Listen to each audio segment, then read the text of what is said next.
আসসালামু আলাইকুম, স্বাগত জানাচ্ছি আরো একটা নতুন উইকলি অ্যানালাইসিস ভিডিওতে। আমরা দেখার চেষ্টা করব আগামীকাল যে মার্কেট ওপেন হবে, অর্থাৎ এই সপ্তাহে আমাদের ট্রেডিং প্ল্যান কি হতে পারে। গোল্ডের দাম বাড়বে নাকি কমবে, বা আমাদের কোন দিকে থাকাটা যৌক্তিক হবে, ইত্যাদি বিষয়গুলো এই ভিডিওতে আমরা বোঝার চেষ্টা করব।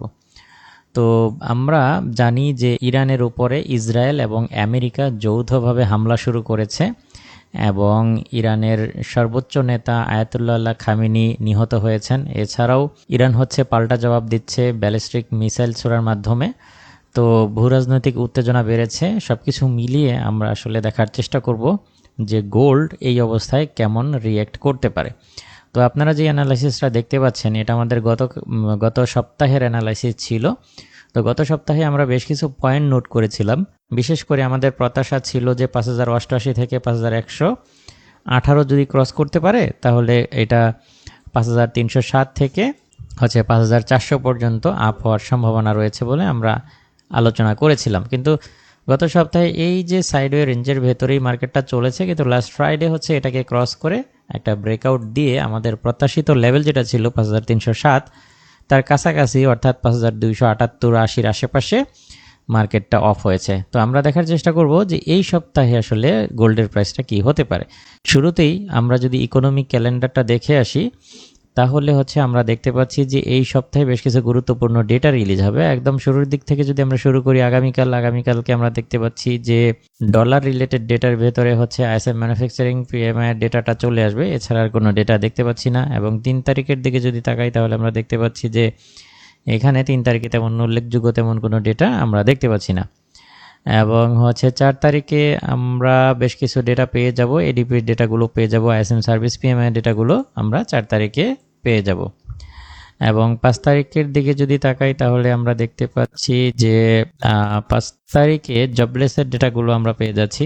5 তারিখে জবলেসের ডেটাগুলো পেয়ে যাব বৃহস্পতিবার। এবং শুক্রবারের দিকে যদি আমরা তাকাই, সপ্তাহের শেষ দিনে গুরুত্বপূর্ণ ডেটা রিলিজ হবে। এনএফপির ডেটাটা এই চলতি সপ্তাহে রিলিজ হবে, যা অত্যন্ত গুরুত্বপূর্ণ, এবং রিটেল সেলসের ডেটাগুলো চলে আসবে। সো এই চলতি সপ্তাহের অন্যান্য দিন খুব একটা ডেটা নাই। আমরা যেটা দেখতে পাচ্ছি, বৃহস্পতিবার এবং শুক্রবারে বেশ কিছু ডেটা, গুরুত্বপূর্ণ ডেটা আর কি রিলিজ হবে।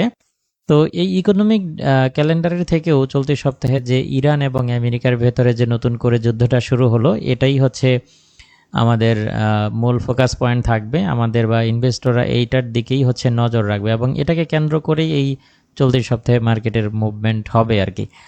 তো আমরা যদি দেখি, তাহলে আমরা উইকলি অ্যানালাইসিস থেকে শুরু করতে পারি।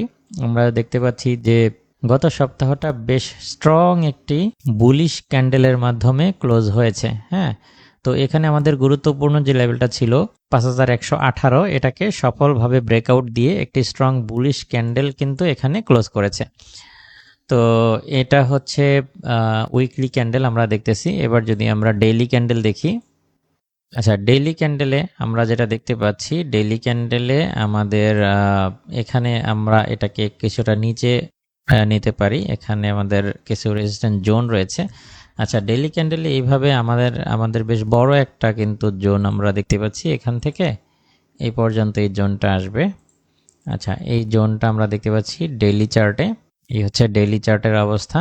এবং আমরা যদি 4 ঘন্টার চার্টটা দেখি, তাহলে 4 ঘন্টার চার্টে আমরা যে পয়েন্টগুলো ইতিমধ্যেই আমাদের মার্ক করা আছে, আমরা এই পয়েন্টগুলো, আচ্ছা, আমরা এটা ডিলিট করে দিতে পারি 4 ঘন্টার চার্টে। আপাতত এটার কোনো প্রয়োজন নাই, আমরা এগুলোও ডিলিট করে দিতে পারি।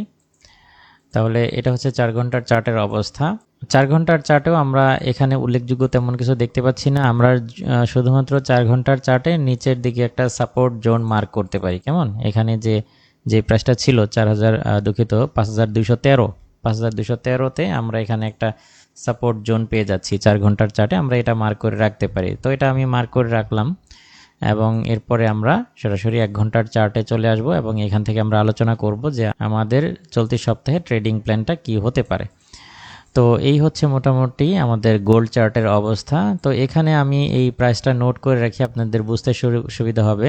আচ্ছা, এই মোটামুটি আমাদের 1 ঘন্টার চার্ট। এবার 1 ঘন্টার চার্টে আমরা যেটা দেখতে পাচ্ছি যে 5213-14 যে এরিয়াটা ছিল, এটাকে খুব সফলভাবেই ক্রস করেছে। এটা ক্রস করার পরে আরেকটা ক্যান্ডেল এখানে রিটেস্টের মতো কিন্তু চলে আসছিল। এটাকে টেস্ট করে আবারও উপরে গিয়ে এই ক্যান্ডেলটা ক্লোজ হয়েছে, বা উইকলি ক্যান্ডেল ক্লোজ হয়েছে। তো এখান থেকে আমরা যেটা দেখতে পাচ্ছি যে এখানে সফল একটা ব্রেকআউট হয়েছে, বিশেষ করে এখানে আমরা 5088 থেকে 5118 এবং 5213 এই দুটো জোনই আমাদের হচ্ছে এই গত সপ্তাহের মানে সোমবারে যখন মার্কেট ওপেন হয়েছিল ওই দিনই আমাদের 5118 যে এরিয়াটা এটা ক্রস করেছিল, এবং সপ্তাহের শেষ দিনে আমাদের এই এরিয়াটা 5218 বা 13 যে এরিয়াটা এটা ক্রস করেছে। সো এখানে একটা ব্রেকআউট হয়েছে এবং এটা টেকনিক্যালি একটা ব্রেকআউট হয়েছে। এছাড়াও ফান্ডামেন্টাল দিক থেকে যদি আমরা আলোচনা করি তাহলে আমরা যেটা দেখতে পাচ্ছি যে ইরানের উপরে ইসরায়েল এবং আমেরিকা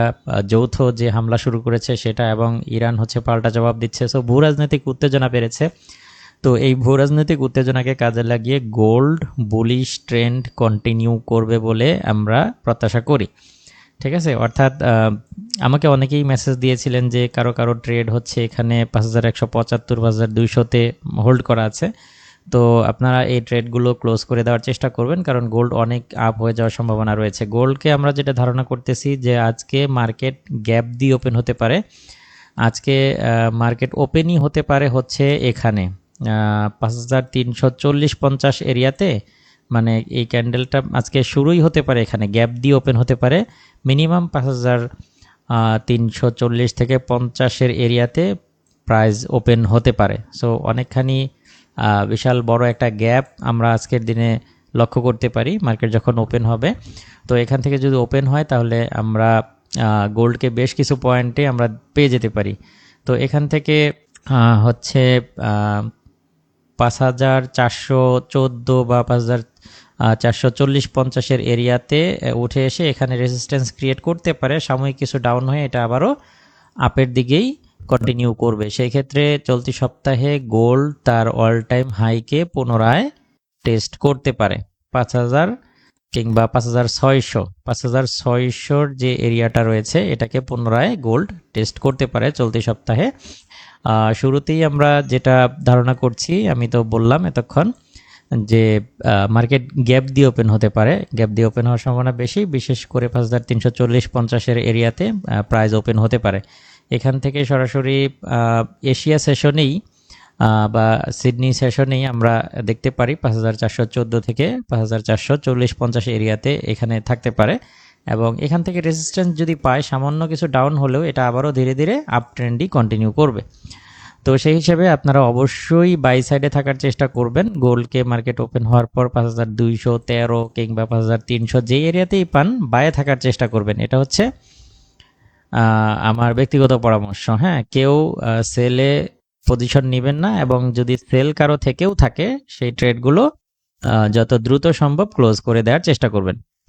তো এই হচ্ছে মোটামুটি আমাদের উইকলি অ্যানালাইসিস। এছাড়াও আমি আমার ডেইলি অ্যানালাইসিস দেখার আমন্ত্রণ জানাচ্ছি, যেখানে আমি প্রতিদিনকার ট্রেডিং প্ল্যান শেয়ার করি, আমাদের বায়ে থাকা উচিত না সেলে থাকা উচিত ইত্যাদি বিষয়গুলো, যেখানে আমি ডেইলি আলোচনা করে থাকি। তো আজকের ভিডিওটা এখানেই শেষ করছি, দেখা হবে নেক্সট ভিডিওতে। আল্লাহ হাফেজ।